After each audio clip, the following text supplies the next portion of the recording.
How about Bible verse? Lucas 16:10. Magandang araw po. Alam niyo ba na napakahalaga ng pagiging tapat sa lahat ng bagay? Kahit maliit lang, tara, pag-usapan natin ang mensahe ng Diyos tungkol dito.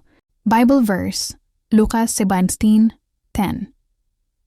Ang mapagkakatiwalaan sa maliit na bagay ay mapagkakatiwalaan din sa malaking bagay.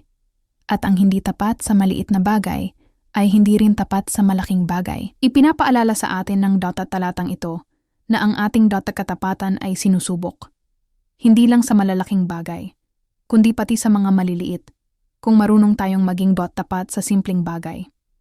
Gaya ng oras, salita, at ating mga gawain, mas lalo tayong pagkakatiwalaan ng Diyos sa mas malalaking responsibilidad. Ang pagiging tapat ay hindi lamang pagpapakita ng mabuting ugali, kundi ito ay isang patunay na nirerespeto at minamahal natin ang Diyos. Prayer. Panginoon, salamat po sa paalala na maging tapat sa lahat ng bagay, maliit man o malaki. Turuan niyo po ako na mamuhay ng may katapatan, sa salita, gawa at isip, naway maging karapat-dapat. Akong pagkatiwalaan sa mas malalaking bagay na ipinagkakaloob ninyo. Bigyan niyo po ako ng lakas at tapang na palaging piliin ang tama. Sa pangalan ni Jesus. Amen.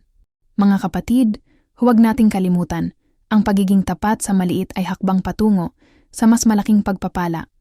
Kung nagustuhan ninyo ang mensaheng ito, huwag mong kalimutang i-like, i-share, at doon mag-subscribe para sa mas. Marami pang salita ng Diyos. Pagpalain kayo ng Panginoon.